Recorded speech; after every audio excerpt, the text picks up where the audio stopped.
Hello, tu ni hen nu kimnunnem aman kal ni somle ni nga thingtan ji hen loi cheng to chinga le tau dam ho chinga le u pau to ka chi thon kinin chi kimnunnem hi ni somle ni nga hitan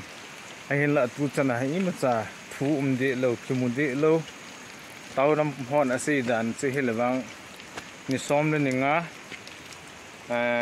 tin tiang le ka ai kimu ding hitai ti ana sevin a hen la tu chan hen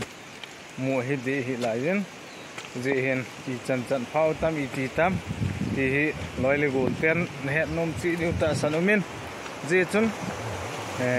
te kham khamin punin aga ki kalsum ki ni hi ka ki pat gol thana ko na chun go hi te hin a chinin kile kit ding ha kile kit lo ding ham ti lung lel pum pumin gan thei ten go thu pumin ka kalsum bin je hin loi le gol chang ten ti kham khamang ki video hi anave le chun phanti chalai hi nu kimnunnem te khu kom anachim hla mun kai cho hin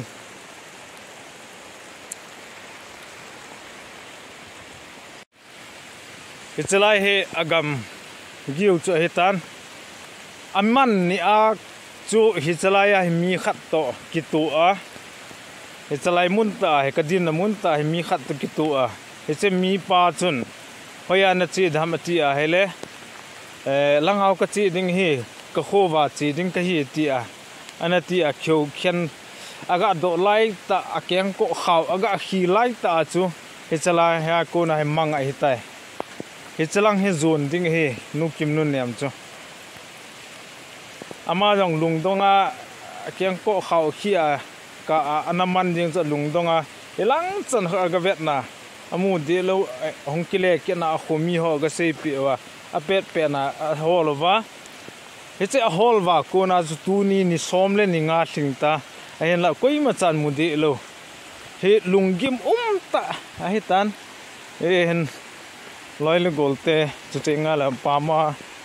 gamtina hon lungim pi win ipuna thei hlewin a hen la apathin phat sa lo tam i pi ti cham hoi lai i chang tam i pi ti tam koi ma chan a ke thei ta poi re chan taw lo hlim ho atau sa wa tu ni pumai ni somle ni nga teng le namu diu ka akimu ding hita na tiu hen la tu ni chana mu hi la ye no kimnunnem te kho a ka ga chi in no kimnunnem hi ite bang ham chu teng le ji le cha nei tam chu teng a le anu apa koi ham ti na hin dong ben jen ke yong tu ni guzu pumpumen ken thei ten kaga chi in na viewer so chu tinga le subscriber ho ngai lu na zal kaga kalsungen tu hen anahing apa ta kaga kimuto pi in tu hen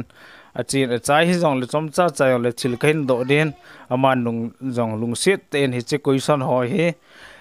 e hin don but hen lang mi pi hon jong anagai chi dinga kain tim nei ve ama sapen ten hepa nang he namin ipi ham chuting len na phungmin ipi ham ti neng se pi thei di cái chu phungmin chu dongel hin let mang dongel hin teng le a kho jong chu tu na khozwa ka he ki pa wa le chuting ai le ken do nom kit na chu khat chu hi kit le naw nu he na cha te la a kimnunnem hi na cha te la a izat chan na ham cái nào te tua mang nu chu kimnunnem khu thum chan na hin li chan na hin cái sei khil hin ali chan na hi kumbang chu 1001 penga hin kum som ni le kum khat ho heta hi tu chu ki pa ome ka dong kining kating azon pen ten thil dang yong do diong chu hi thei be se pon tuen azon pen en muntin gamtin ana kho sa chu teng ana gel kho ho zo si chunga aman chom cha yong le ki pa thu le hin si pi thele jin tia kong tau he muntin gamtin ko na hong mi tam ta hong a hin langa jimi in kute ti hutin ama ho jong chu Christian wai ho hin Hindu hi jong lo chun ngai lu ho tele ku ki cha te jong tam ta hong a hen long se dan hin ya chun ki su mil pon te pathin to pathin in long se na ja la hin tel ama ho jong chu pathin in ang man cha je chun ngai lu ja chu la ko hong ke nào cho hol bel jeng hen gen thei ta hin wanga chu ke man macha ke bol thei la lo macha ne sa thei la lo wanga ke long gila chu ama ho chunga ki pa ta ke sei num chu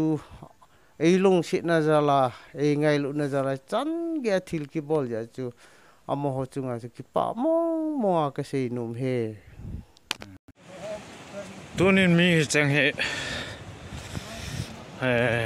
mi mang nu te kho ka che ben ai pt je jong lo go zu ji in vai ge thi ma kana che leo a hol a pang ho ka man ta pu ben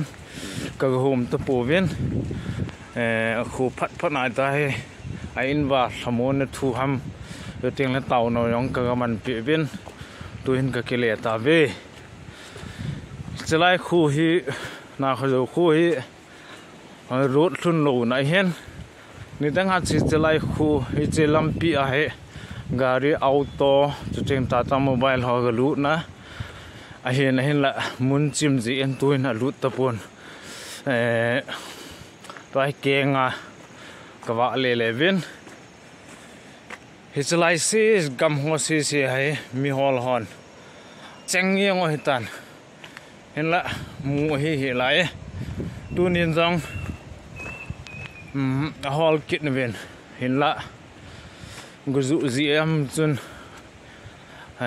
hol so ta po ven mu jang amu po be ya he pathinin ite gun pe bem amudinga pha iti wa le imu diu chin tin phap a pha lo wa e koi wa le imu lo diu cho hi athisa ke mo em hinga ke mo em chu pathin thu hiang tan te